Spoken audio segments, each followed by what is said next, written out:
I'd like to get to our second question that is, derives from this topic. And that is this creating, is the PlayStation 5 and Xbox Series X in short supply? Is this creating almost an artificial demand? And just to elaborate on that, like you said, the marketing, you got to get this. Plus, they're so hard to get that even someone who may not necessarily had wanted to get one, if they happen to walk into a Target or a Best Buy or a Walmart and they have the opportunity, don't you think they'd be more likely to jump on it? Even if, let's say, okay, you walk into Target tomorrow and PS5 just happens to be available. Would you buy it? Would I buy it? Yes. Probably not. to be honest, do you think the average person would? Oh, 100%, because it's one of it. You hear the headlines about them being out of stock. You see all of the insanity around it. If you see it, it's because you either want it or you see the opportunity around it, right? Like, the unfortunate thing that happens alongside this is that you see that PS5 sitting in your Target.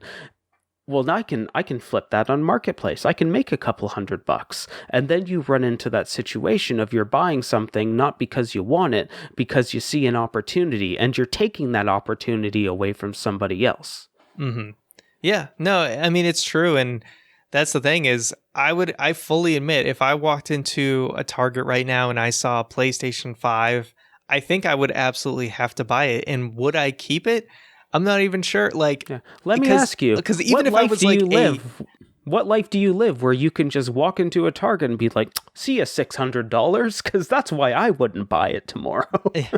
I mean, I think, I would have to get it. And even if I was to be like using quotations here, more moral scalper and like only upcharge like $100, it could still be like making an easy $100, because I guarantee you, what is it? How much is it? Is it $500 for what's the disc version? I think it's $500 American, and because I think it's $699 in Canada. So if I put a PlayStation 5, the disc one, up on Marketplace for $650, I think that would get scooped up immediately. Oh, without a doubt. There have been like insane stories of people selling the box on eBay and people buying it. And just being a huge troll to those poor it's souls. $629 in Canada. Okay. Plus tax. Yeah. So yeah, that's the thing, is the short supply, it will make a scalper out of a non-scalper just because of, people know that there's demand. But even then, I'd also, even if I didn't like scalp it, I would also feel more, even the gamer in me would be more compelled to get it, just because I know it's hard to get, and you feel like you have to get it because it's hard to get. Mm-hmm. But then you take all you have to do is Google the game library to be like, okay, cool down. You don't need to buy this yet. I know, and that's kind of the reason why I would say no to that right now, because I think eventually I'm going to get one, because I'm a gamer and I love having these things. I'm not in a rush for it, but I think eventually I'm going to get the Xbox Series X. But when I asked myself the question, why do you want it? Well, it's because I never owned the last generation, and it's an opportunity to check out this Game Pass, or all of the offerings on Game Pass on the console. But then wait a minute, you're going to go buy a $600 box so you can check out old games? Why are you doing that? That's kind of what I want to do, to be honest. I also want I think the first one I'm probably going to end up getting is the Series X, because I haven't owned an Xbox legit since the original, and I sold that many years ago. So there's a ton of Xbox games that I'd be able to play. So I'd get way more out of that than the PS5 currently, because I do have a PS4 and I can play all the PS4 games, and I can play any other generation of PS4 right now except for the PlayStation 5. And the only game I want to play right now is Demon's Souls, the remade version, because it looks way better than the original version. And but I'd also want to get anything. It's the same thing with like the Game Pass argument. Is that a prettier version of this cool game worth that amount of money? Well, yeah, and on top of that, for PS5, it's one of the, I think it's the first time I've legitimately looked at a PlayStation 5 model, and this is including, a PlayStation model, and said, I just really don't like how it looks. And like Mm-hmm. even the fat PS3, I am okay with. And I just really don't like the PlayStation 5 model. And we all know historically that they've always come out with a slim. So I think for PS5, unless there's a game that I just need to play, I will wait for that eventual slim model that I just hope looks better. But if nothing else, it will take up a little bit less space. Yeah, for me, the Series X falls under there as well, where I'm not a big fan of the I actually think the cylinder. Series X looks good. I'm a fan of it. Do you know if you can tilt, like, I don't like I standing don't. the consoles upright. Yeah. I've never been a big fan of that because I think it just takes up, Yeah, like, I it's don't like that they unwieldy for both. an entertainment center. I don't like that they both went for like the vertical look because most people's like TV setups are not designed for like high vertical space. Yeah. But yeah, I And mean, it looks, that's just and the way it that they is. look bad that way. Like I have a fireplace on my TV stand. I can't have something like that because I chose to have the fireplace, and I would take the fireplace over something like this 7 days out of 7 days. But yeah, kind of jumping back to these systems themselves and in the demand, it really is almost like the marketing is done for them. It's like a weird externality, a positive externality that happens for the consoles. Because like I said, where the business sense doesn't make sense to meet the demand right away, them being so hard to get just ramps up the desirability even more. And then it's just like they will literally, for the next probably year and a half, just be able to sell every single system without issue. Eventually, the demand will start to wane off, and then you'll be able to kind of get them in stores. But it's just kind of this interesting thing of like the short supply is like doing your own marketing for you on top of all the other things that they're already doing. Oh, 100%. The word of mouth is what sells that systems. And it's been like that for the entire, like, for as long as consoles have been around. It's just really, really picked up around the Wii and that generation where the word of mouth on the Wii and the press coverage, the news stories that you could see of, oh, you can't find a Wii, but it's the summer's or it's this year's big holiday gift item. And then just the hubbub around that and everybody going, oh, I need this. This is the cool new thing. I need this. People that aren't even interested in video games, I need this. And then it just kind of spiraling out of control. It's better than any form of commercial or billboard or advertisement you could put out selling this system. Okay, so I want to propose a final question for you. Okay. And that is, okay, let's just go to let's jump to PlayStation 6, Xbox, whatever the heck they're going to name the next Xbox. So we're the Series XX. Yeah, we're and like then in the 2020. one after that gets crazy.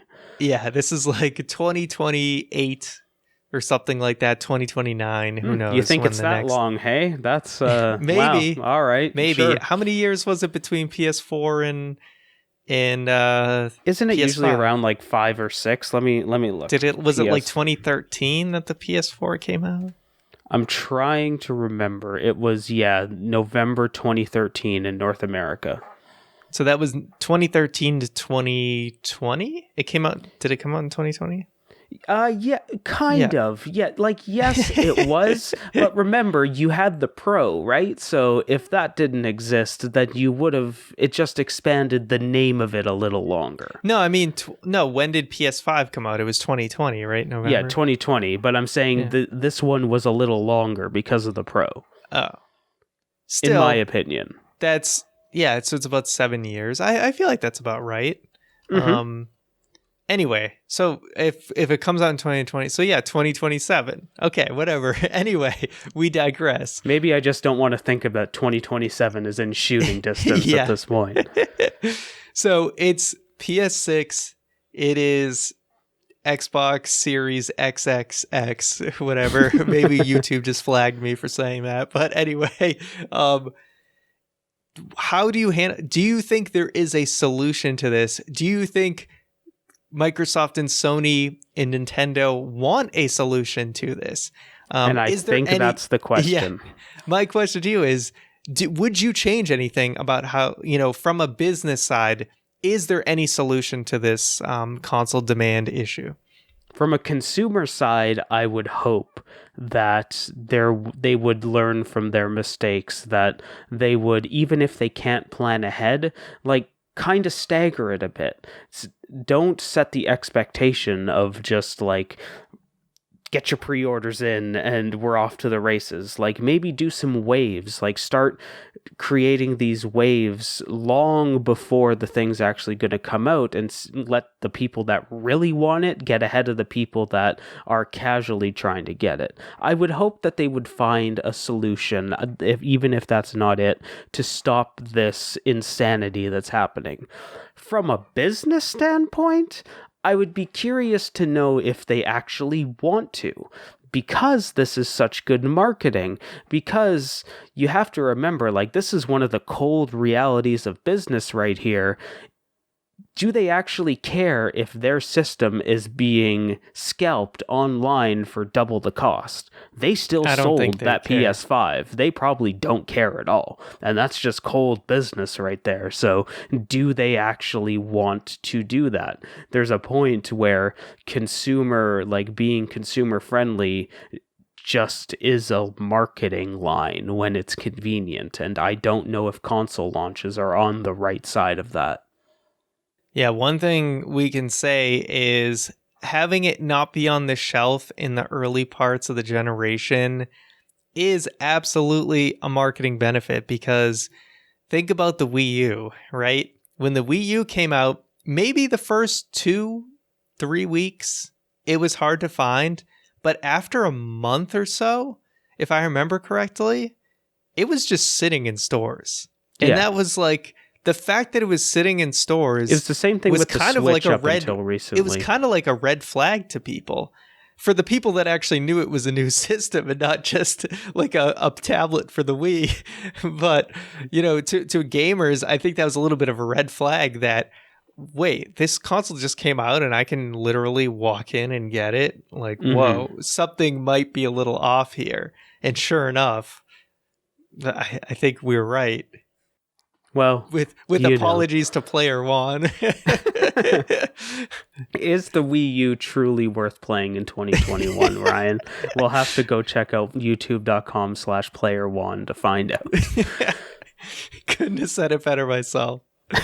But this was definitely a great conversation around kind of the economics of gaming, which we don't necessarily always tap into. But certainly, if you want to continue the conversation with us, the best place to do so is over on our Discord channel at casttothepast.com/Discord. We've had a couple people in the Discord. Shout out to Sir Meatwad, who's had luck at actually finding PlayStation 5. So it is possible, and maybe he can give you some tips if you really desperately want to play something now. But, we here at Cast the Past recommend you wait. Because you know what? More games will be out. Maybe even, eventually there are prices going down, but you got to be waiting extra long for that. But, in maybe a year, things will be a lot better. We hope so. In more ways than one. Beyond console launches. I hope so. But that is going to do it for another episode. So we really appreciate you guys watching, and we'll see you next time on another edition of A Cast to the... Say it, Keith. I'll let you finish it this time. I get to double dip on a episode. I'm going to take the whole thing, baby. Cast go for it. To the past. I like it. Add a little bit of your own kind of signature to it. Exactly. Add a little pizzazz to the normal past. You know what I mean? Oh, yeah. It's not just past, it's past. And I just saw your vinegar strokes. Hey, thanks for checking out the video. If you liked it, please consider subscribing, and we are also available on podcast feeds, so search the name, click on the Sword and Stone, and enjoy a brand new episode every single Sunday.